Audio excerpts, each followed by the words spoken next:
ጤና ይስጥልኝ እንደምን ሰነበታችሁ። ይህ በአዲስ ከተማ ክፍለ ከተማ ወረዳ 4 ኮሚኒኬሽን ጽሕፈት ቤት የሚዘጋጅላችሁ ሳምንታዊ የዜና ፕሮግራማችን ነው።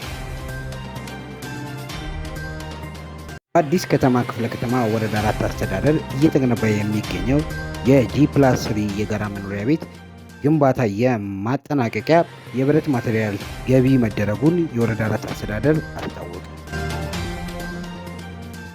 በአዲስ ከተማ ክፍለ ከተማ ወረዳ 4 አስተዳደር የብልጽግና ፓርቲ ቅርንጫፍ ጽሕፈት ቤት የወል ትርክታችን ለነገዋ ኢትዮጵያ በሚል መሪ ሀሳብ የኪነ ጥበብ ምሽት አካሄደ። አዲስ ከተማ ክፍለ ከተማ ወረዳ 4 አስተዳደር የ120 ቀናት እቅድ አፈጻጸም የክፍለ ከተማ ደጋፊ አመራሮች በተገኙበት ተገመገመ።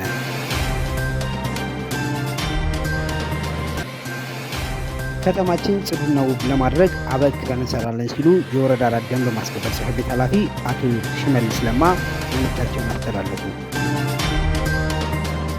በአዲስ ከተማ ክፍለ ከተማ ወረዳ 4 አስተዳደር የ2018 በጀት ዓመት የአንደኛ ሩብ ዓመት የንጠያይቅ መድረክ ተካሄደ።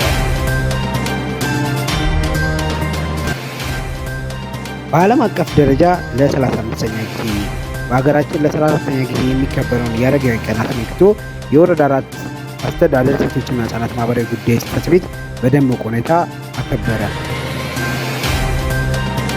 በአዲስ ከተማ ክፍለ ከተማ ወረዳ 4 አስተዳደር የተቀናጀ ብሎክ ስታንዳርዳይዜሽን ተግባርን አስመልክቶ በነባር ቀበሌ 17 አጠቃላይ አመራር በተገኘበት የመስክ ምልከታ ተከናውኗል።